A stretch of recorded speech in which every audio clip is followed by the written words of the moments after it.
shining. He looks good, got the great smile on his face. He's a good-looking man. He's a good-looking man. Before first take, after I get through with him, I don't know. You in trouble, doggy. You in trouble. They should have told you. You should have never came back. You should have never came back. First takes in the house. Whoa.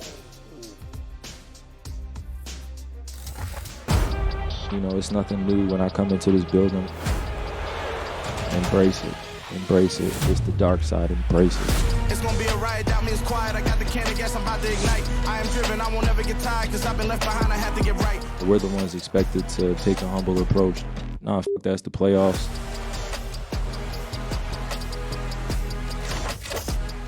I don't know what happened with that woo, Stephen A., but I know someone who is going to bring it. Oh, yeah, this sure. guy. Yes, sir. How are you? Christopher Mad Dog Russo. Russo. You guys last. I don't We miss missed him. you I miss too. you. You look very handsome. You're looking well. Yes. Great to have you. Oh, hi, Stephen A. Hey, listen. First of all, Molly, that's a cheap shot right there. You start off with the cheap shot. Oh, hi, Stephen A. I saw that. That's all right, though. Doggy, it's good to see you, my man. The tie looks sharp.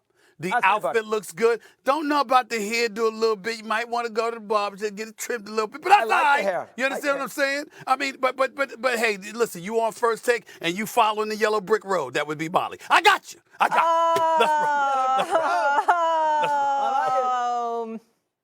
Unbelievable. Here we go. All right, guys. Major news last night. Devin Booker, after a 31-point performance in the first half, did not play in the fourth quarter after suffering a hamstring injury. It was a loss to the Pelicans. The series is now knotted. Stephen A., what type of impact can this have? Well, as far as I'm concerned, you know, this is just a quick take here.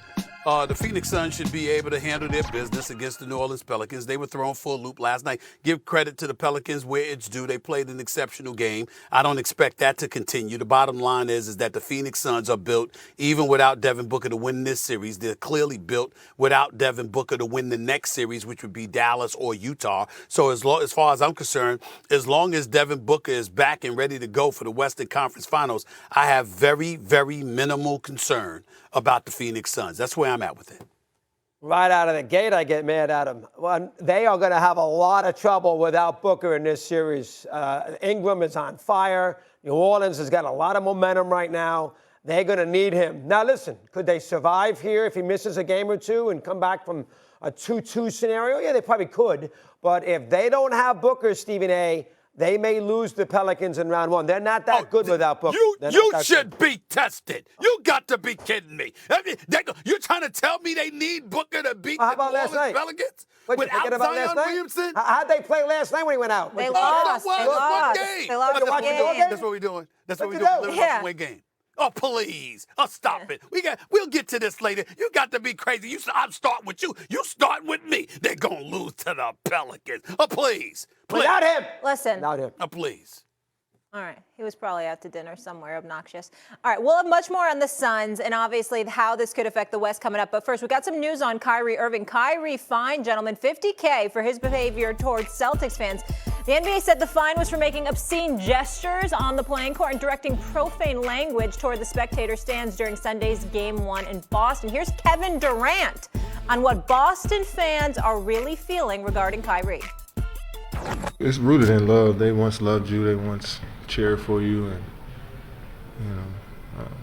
bought your merchandise and, had, life-altering experiences coming to games watching you play. So when it kind of gets ripped from them from just something like a trade or demanding a trade or wanting to leave, like they feel like a piece of them is gone too. First they love you, then they hate you, then they love you again. I get it. Do you have an issue with how Kyrie interacted with the fans? Oh, listen, he shouldn't. I like Durant's quotes. Those are good quotes. Yeah. I like his quotes. Kyrie should know better. You know, those fans are spending a fortune to go to these games. I don't like the language either. And I would like to have the fans be a little more cooperative to their players. Don't get me wrong. But I am not going to kill the Celtic fan on Easter Sunday, couple of pops, and they want to get on Kyrie, who's having an incredible fourth quarter. It was Easter Sunday. That's a good point. Yeah, I mean, so I'm going to give them a little pass. Kyrie's got to know better. You're not going to win that battle. giving them, flipping them the finger. And you're not going to win that. Stay out of the way, stay above the fray, and go out there and play basketball. Now, he played great in the fourth quarter, so we know that. For sure. So he had a very bad possession, 2 bad possessions at the end. He dribbled way too much with 40 seconds to go. He dumped the ball out to Durant, who had to throw a Hail Mary. That was Kyrie's fault. Didn't recognize the double team properly. Tried to make a play that wasn't there. But, I mean, listen, it's a distraction. Do they need another distraction with him? He's such a distraction, and he's so polarizing. He's so hard to embrace and root for, and now we got to deal with this nonsense with him again. This is what the Nets are about. The Nets are about a lot of bad karma. They had bad karma last year, the Harden thing. They got bad karma again. Those last 3 possessions on Sunday afternoon were awful, atrocious. Their offensive possession was bad. They gave Brown a layup with 5 seconds off the clock, which was ridiculous. And then they were scattered on the basket by Tatum. So I'm down on Kyrie. Pipe down. Just play the game. Stephen A., did you get the headline? The Nets are all about bad karma. Just want to make sure I'm so surprised. Mad Dog is down on Kyrie. I'm so surprised. I mean, breaking news. I mean, that's really breaking news right there. Let me tell you something. I'm down on Kyrie Irving, too, for a lot of reasons. Sunday ain't one of them. I had no problem with what he did. 0, okay? And I'm going to tell you why, all right? He knew he was going to get fined. He knew that it was at least a $25,000 to $50,000 fine. It was not like he thought that, oh, excuse me, I'm right, and so I don't deserve to get fined. I'm going to appeal the fine and all this other stuff. He's not doing that. He made a statement. His whole mentality is this: I'm going to bust y'all living you know what while I'm sitting there and giving you the bird with what y'all are saying to me. I'm not advocating that any kind of violence takes place. I'm not advocating that that's even something that he does in the future.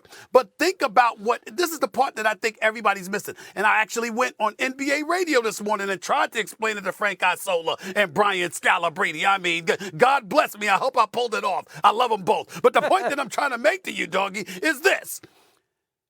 Think about how many times we lament, doggy, and I'm going to win you over on this argument. Think about how many times we lament how we suspect players don't care enough. Not all, not most, but some. It's about your brand. It's about load management. It's about protecting what you have instead of earning what you have. It's about showing up to work every day. It's about understanding that the paying customer has a right to have an expectation that what they pay for, they're going to get. Well, guess what? This is all that comes with it. Some of the times, don't you find yourself feeling that the NBA has gotten a little bit soft? I'm not talking about the players. I'm talking about the league office. I mean, every damn thing's a technical. Every day. I see guys getting technicals because they looked at the referee. Now, Jokic the other day in Denver deserved to get thrown out because of the second technical, but the first technical he got, when he said, "What'd I do?"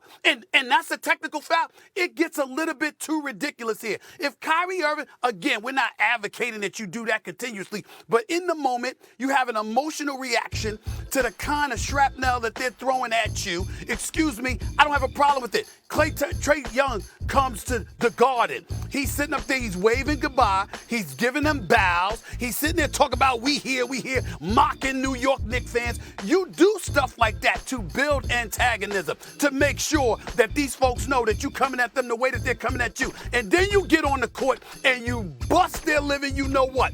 Boston answered the call. What they did was they responded to the vitriol that their fans were throwing in Kyrie Irving's direction, and Jason Tatum went out there and dropped over 40. And Jaylen Brown balled, and Marcus Smart, before he won Defensive Player of the Year, did what he did. This is the kind of stuff that makes the sport more compelling. We don't need the doggies of the world. Sit down, I mean, come on. I mean, you have to be this way. I mean, enough already. No, we want all of that. It makes it better. Don't gloss over what he said, though. On Easter Sunday, you want all that? Because that was a great point. It didn't bother me either, but you're right. It was a holiday. How about Kyrie pick up the phone and call Bill Russell if he wants to talk Celtic fan abuse? I mean, with Russell, who played for the team and they gave him a hard time. He has to do that now, Stephen A. He's got to do that. He's got to go crazy and flip them the bird. Who cares what the fans say? Go out there and play. It was 20 years before he was born when Will Russell was going through all that he was going through. He wasn't even in the womb.